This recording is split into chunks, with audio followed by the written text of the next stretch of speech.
Hi everyone, my name is Blair Lewis and this is my introduction video for EDL 851. So the first question was, why do I want to become a building principal? Well, honestly, I started out trying to look into what I wanted to do for my master's, and I really enjoyed kind of teaching teachers. I got to teach a class while I was at K-State, which was full of future educators when I was older, and it was underclassmen, and I really liked that.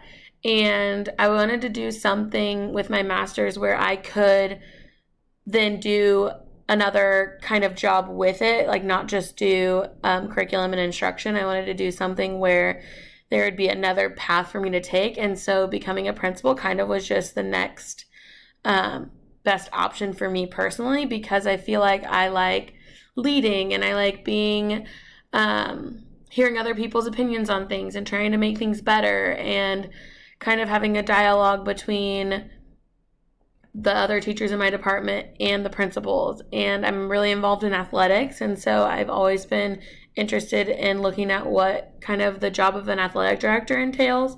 So that so far is kind of the path that I'm thinking about taking, but this would be way in the future. I'm only 24, so I'm thinking long term, not necessarily like in the next year or two, but maybe in the next 5 to 10 years.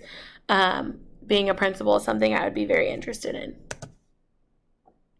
My personal experience with supervisory responsibilities are every year we get a supervision.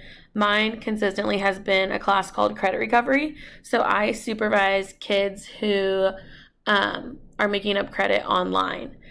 This year they have given that class to the PE department, so I'm not doing it, and my supervision is a class called Hawk Nation, and that is a leadership class for high school juniors and seniors that want to kind of build up school spirit and school pride in Olathe. And so it's been really awesome because I get to work with another teacher and we get to supervise these kids every day, and it's kind of whatever they want the class to be, and we're just there to facilitate and kind of try and make things happen for them. Other supervisory responsibilities I've had are like at athletic events. I've been someone who supervises like the student section, or I'll take tickets, or like look at athletic passes at the soccer games and things like that, where I've been kind of in a supervisory role. And I've never really had an issue with it. I don't think those roles have really put me in a line of having a lot of conflict. So I'm really interested in this class to see like how it approaches supervisory roles in the aspect of like when you need to actually talk to somebody about something that may be not right or not the way that your building is kind of following the vision of your building. My personal experience with evaluations on me has always been pretty positive. I don't have very many parent issues or issues professionally with other coworkers of mine.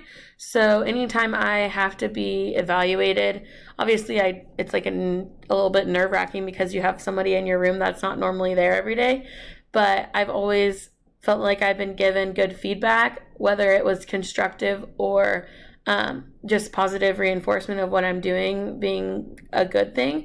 But I've always valued the opinions of the people who are evaluating me, and I feel like it's always been some type of a dialogue where they kind of let me lead the evaluation, and then they interject, almost like how we do the Oreo cookies in the class, like something good, then maybe something that just an idea, and then another thing that's good.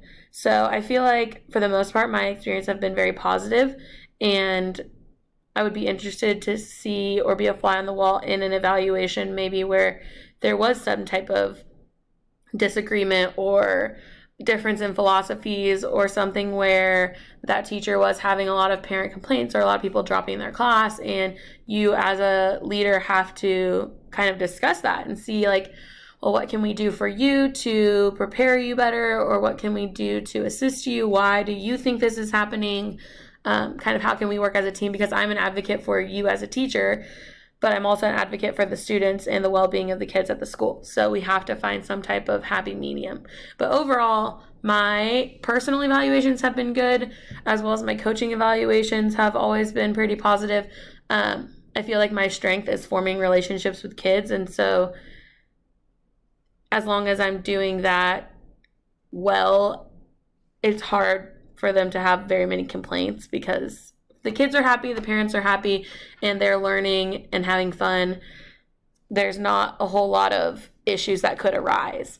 Now I am interested, we're going to do some more with state testing and map testing and watching the growth of students and kind of using that data to drive our instructions. So I'm interested to see maybe if that will come into play more with our evaluations or not. But that's kind of a little bit about me and my intro. Thank you so much for watching, and I'll see you guys again soon. Bye.